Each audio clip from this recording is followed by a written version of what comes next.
Nous parlons aujourd'hui du film Eye of God, dirigé par Tim Blake Nelson en 1997 et interprété par Richard Jenkins et Nick Stahl. Tim Blake Nelson, c'est un directeur que je pense qu'il y a beaucoup de gens qui connaissent pas. Beaucoup de gens vont le reconnaître comme acteur en plusieurs films. Récemment, je crois qu'il a interprété un rôle pour Marvel, mais dans on va dire, un niveau populaire, je pense qu'il est plus reconnu par son intervention dans le film des frères Cohen, The Ballad of Buster Scruggs, où il interprète une espèce de cowboy avec beaucoup d'habilité avec le revolver. Et c'est un acteur avec une grande carrière et aussi une carrière comme directeur que des fois les critiques, les cinéphiles, ils passent un peu au-dessus. Moi, je m'avais intéressé par la carrière de Tim Blake Nelson grâce à un film qu'un jour j'en parlerai ici, c'est O. C'est une version moderne de Othello de Shakespeare qui passe dans une école, non, pendant, je sais pas, avec des adolescents avec Josh Hartnett. Et à cause de ça, ben, j'ai commencé à développer un intérêt pour sa filmographie et j'ai trouvé que ça, c'était son premier film, Eye of God, un film qui boit évidemment de ce cinéma indépendant des années 90. Et nous trouvons une synopsis intéressante, à vrai dire. Un crime a été commis et nous avons plusieurs histoires ils vont essayer de nous raconter qu'est-ce qui s'est passé. Une histoire, c'est un homme qui vient de sortir de prison. Et puis il vient de trouver un travail et il se rencontre avec une fille avec qui il a maintenu une relation par correspondance. Alors il lui propose de se marier, une forme un peu traditionnelle de se rapprocher aux gens. Et nous avons aussi, d'un autre côté, un jeune traumatisé par certaines raisons qu'on apprendra pendant le film et que depuis le début on sait il a trouvé un corps, mais on ne sait pas exactement si lui il est le responsable ou si c'est l'autre le responsable, qui c'est la victime, on ne sait pas. La question c'est que le film il essaye de nous raconter à partir d'une narrative un peu euh, déstructurée comment ça arrive ce fait.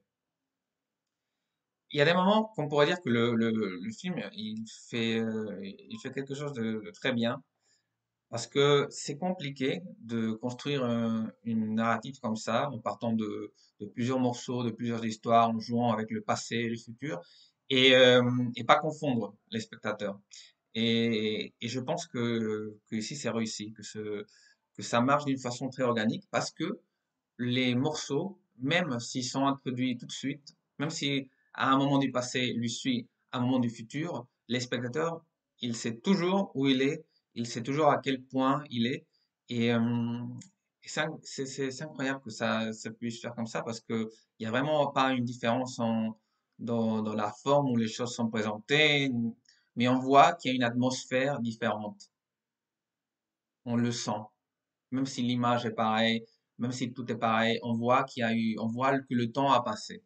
C'est compliqué d'expliquer. Non, mais la temporalisation de certains moments, même s'ils sont ordonnés de façon que on a le passé, on a le futur et après on a encore une fois le passé avec un autre personnage, ça marche.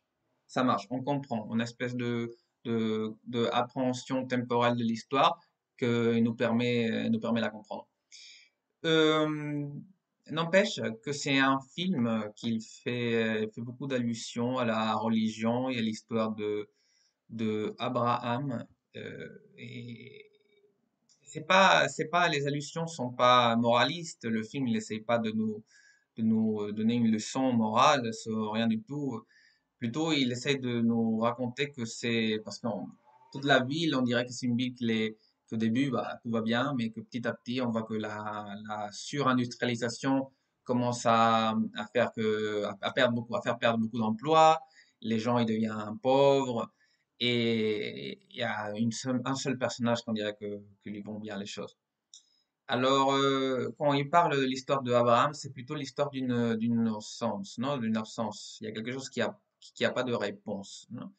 Les gens ils savent pas pourquoi tout à coup tout va mal et pourquoi il y en a qui, on va dire qu'ils n'ont pas de problème, et pourquoi il y a des personnages qui ont perdu certains membres de leur famille. Euh, il y a beaucoup de absence.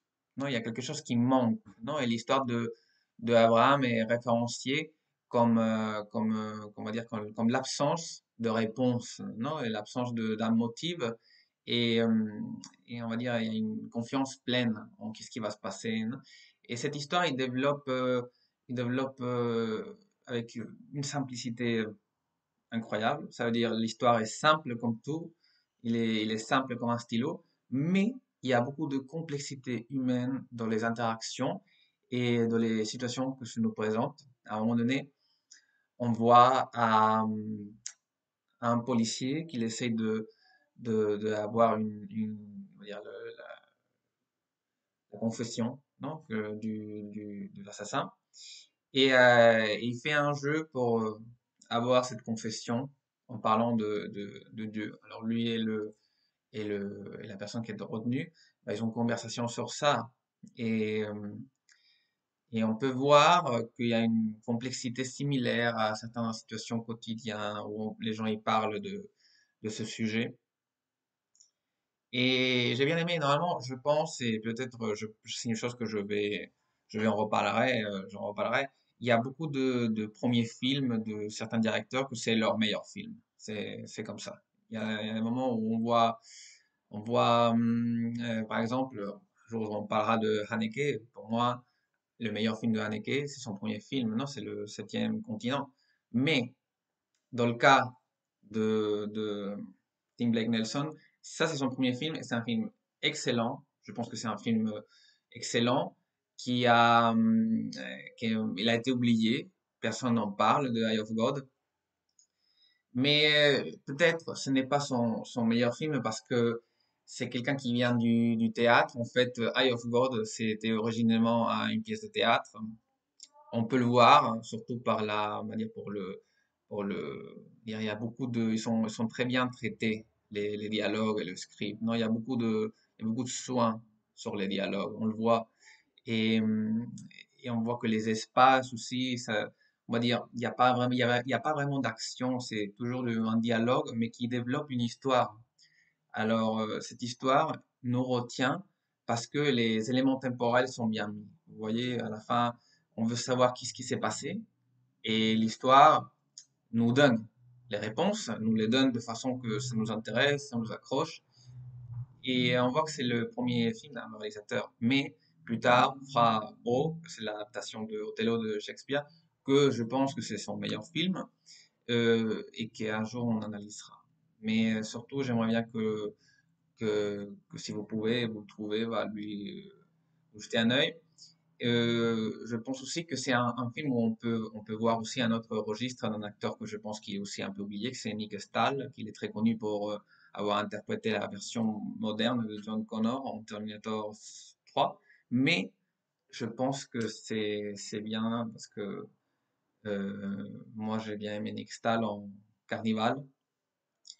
Et ici nous avons on va dire, notre développement de sa capacité interprétative.